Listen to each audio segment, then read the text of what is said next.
Welcome to another Taste of Old Colony History episode. It's another back to school episode, and with me today is Izzy, and we are going to start exploring some of the Old Colony's cultural food ties, and today's recipe is going to celebrate our Portuguese heritage of the region. We are making pastéis de nata, also known as Queijadas.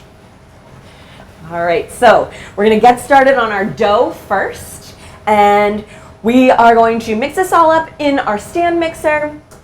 So we need first our 2 cups minus 2 tablespoons of flour.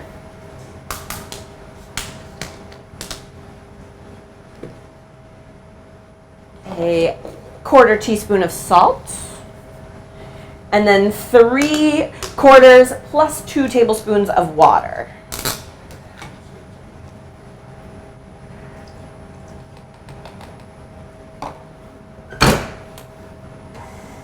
Now you want to mix that on around medium to low, so it becomes a pillowy dough.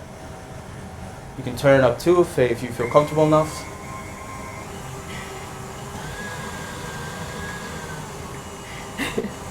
Not too much of a flour explosion. Once it starts to completely get together, you can turn off your mixer and flip it up. Once it becomes more like a pillowy dough and it's nice and thick, you want to take it out.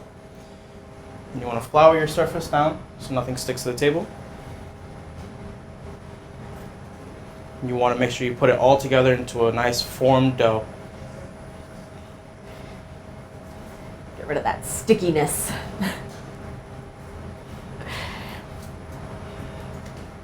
Now once you have it all formed out, you want to make it into a nice little rectangle. Spread out the sides. And you want to roll it out. Also, if it ends up sticking to the rolling pin, you want to add a little bit more flour to the rolling pin. Things I learned in past episodes. You're already having much more success than I have with rolling out doughs.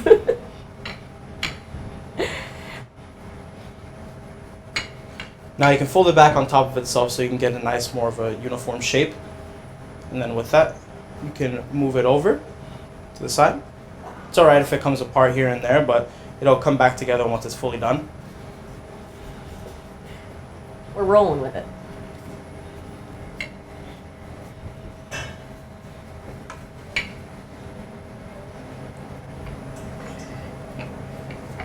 And you'll remember to keep flouring it because it'll absorb a lot of the flour once you roll it out.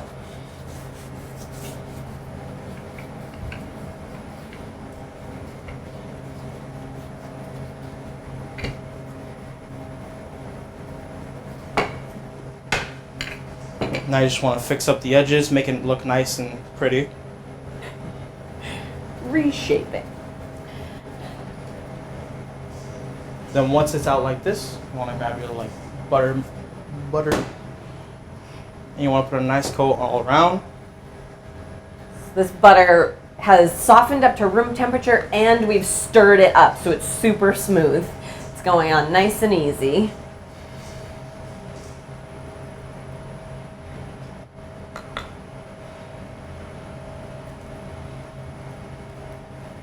Put it off to the side. Now you want to fold it in on itself, and to be careful, because this one you don't want it to really tear. You want it to scrape off the side, fold it in, add a little bit of flour on top, move it around. You can even add some to the rolling pin because you need it a little bit. Then once you take it off, you want to flip it on its back, make sure it's nice together.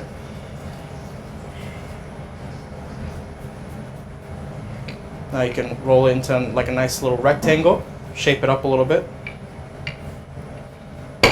Now once you have it rolled out, you want to put it into a separate container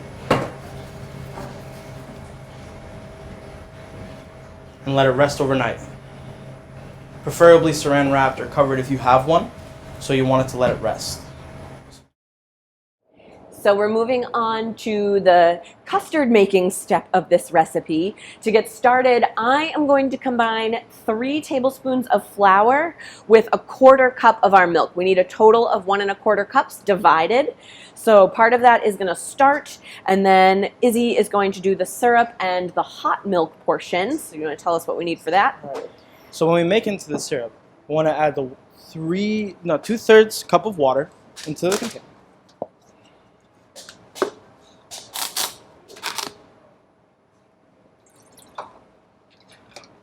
Then we want to add our 1 1/3 cup of sugar.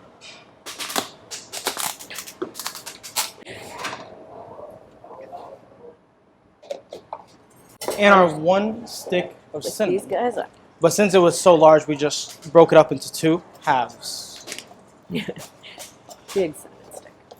All right. Just making sure there aren't any lumps in this milk and flour mixture that I have. Now you want to turn your stovetop on. Fire. Put it on medium to low heat. And you don't want to mix it around too much, just enough so that the sugar doesn't burn on the bottom. And then you just want to let it be so it can turn into a syrup. And while that is going, we can scald our milk. It's 1 cup of milk.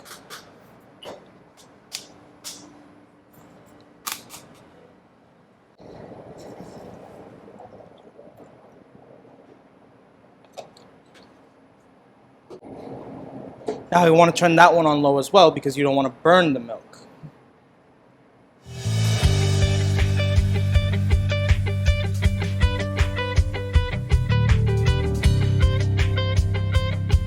Now with an instant read thermometer, you want to check your syrup. Make sure it comes out as 220 degrees.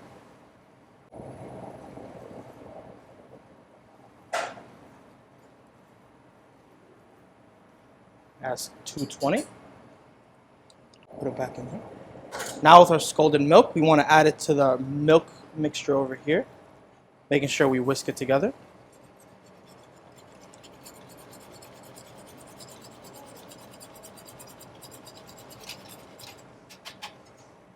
And we want to turn off the heat for our syrup and take out the cinnamon sticks. Now, a fun thing I like to do at home whenever I make this is to actually suck on the cinnamon sticks because it's just the sugar melted on it, and while you have the taste of the cinnamon, so it's like a little sweet, like piece of candy. And when you have your syrup, you want to mix it into the flour.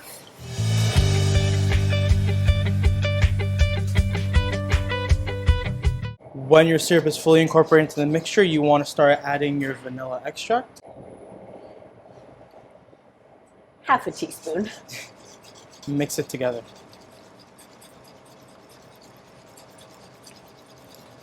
You want to mix it for around a minute so it cools down enough so you can add your egg yolks to it.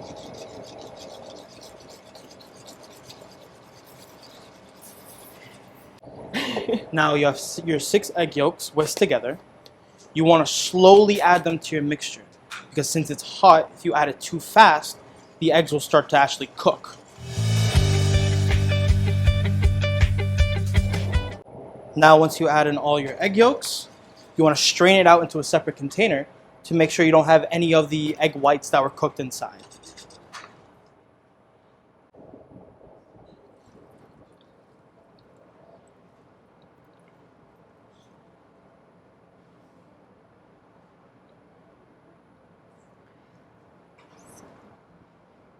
This will give us a really smooth, velvety custard. No bits. Now once you sift it through, you can see that there were some egg whites left over. So the whole point of sifting it through is to make sure you get all of it out from the inside. You can throw that out. And now we want to wrap this up and let it chill for a little bit. And it's going to be thin at first, but that's fine. It'll thicken up once it gets cooled down enough. So then you just want to wrap it up and put it off to the side for like 30 minutes or so until it cools down. Once you have it wrapped up, you can put it off to the side and let it rest for a little bit. And we can get back to finishing the dough. Now after we let our dough rest overnight, we're able to roll it out into a nice log where we'll be able to cut it up. And so it's rolled out into almost a spiral so that when it bakes, it gives it a nice flakier crust to it. And now if your dough sticks to the bowl, you can use a bench scraper to get it out.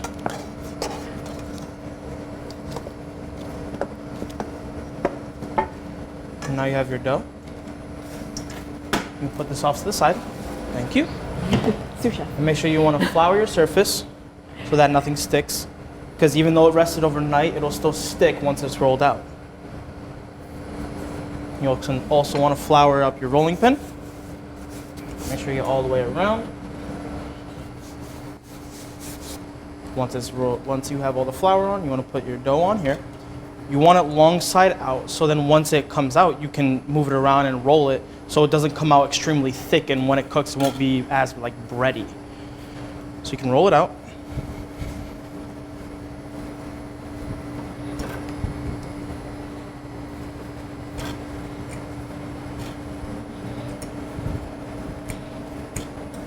See the butter layers in there. That's what we want. Because when you have full butter on, you don't want it completely, but when you have butter inside, when it bakes, that's what gives it the butterier like taste that people end up saying that they taste from things like these pastries. Now you want to put it on the side, roll it out.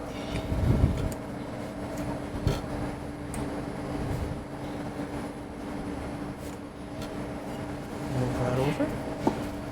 More space. Then once it's nice and rolled out to a length you want, to a nice little thickness, you can form the sides using a bench scraper to straighten it.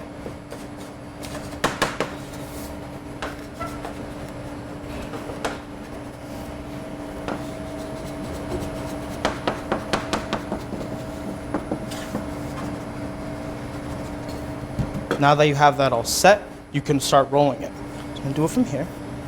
You want to lift it up a little bit off the bottom so you can get a nice little grab. Then once it's there, you can start rolling it in on itself.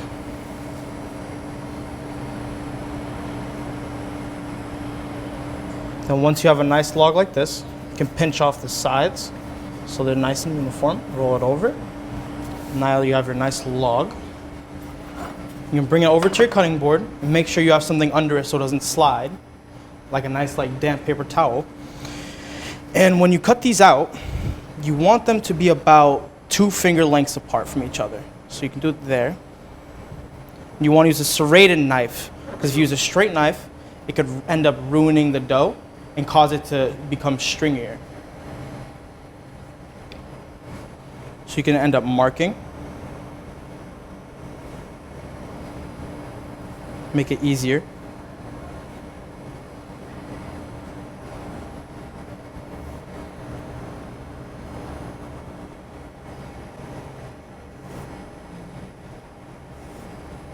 And you want to finish cutting them all out.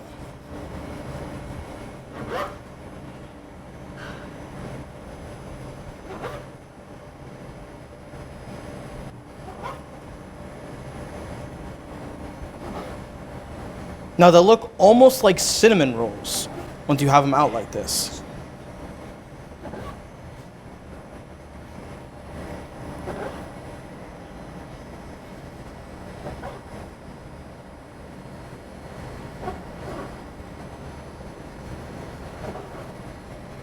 Now with them all cut out, you can have them here. You want to make sure you wet your fingers as well whenever you start forming them to the mold so that they don't stick. So you can start forming.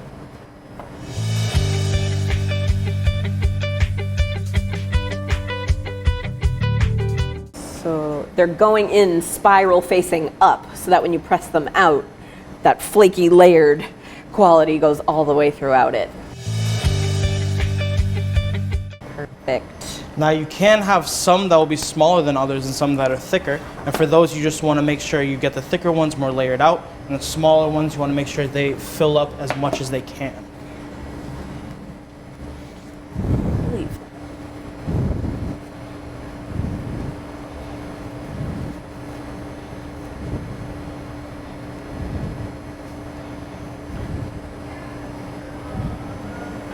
the bottoms end up being pretty thin, right? Yes. Yeah. You want to make sure they come out thin, because if they end up being too thick, they'll become almost bready.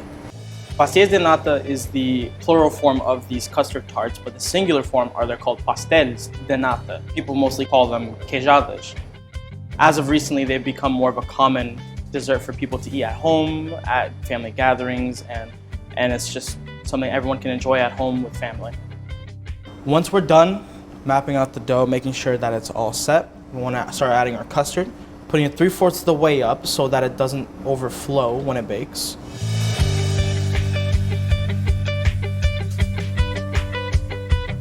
Now once they're all set, filled with custard, 3/4 of the way up, we can start putting them in the oven once it was preheated to 550 degrees.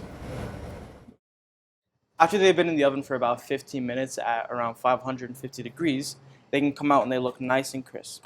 So you can see they're all cooked around. They appear like they almost burnt, but they're supposed to be nice and dark around the edges. So that's how you know that they're cooked properly. You take them out. Crispy and flaky. It's the best part. All right. We invite in our student taste testers. Mm-hmm. All right. So you all are going to get the first taste. It's your lucky day. And come on over. Tell us what you think. It looks nice. Awesome. All right. Pick your favorite. I'll take this one right here. Still warm, probably. Big bites.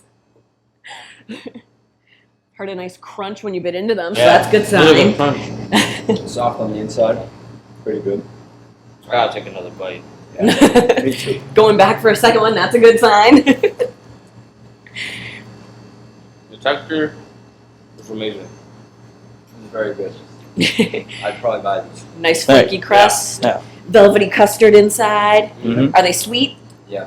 Just right? All right. They're Perfect. Not too sweet. All right. Now it's our turn. Yeah. Yeah. Grab one. Take this one. Mm-hmm. Very good. Took too big of a bite. That pastry is super buttery. It's Mhm. awesome. Such sweet custard, but it's just enough. It's not over the top. I love that little burnt sugar, like caramelized action on the top. Yeah. Make these. They're worth the effort. It's a lot of effort, but they're great in the end. Yeah, get these nice layers. Beautiful. So thanks for joining us for another back to school episode of A Taste of Old Colony History. Try making these pastéis de nata or queijadas for yourself and for your family and enjoy a taste of history. See you next time. Bye.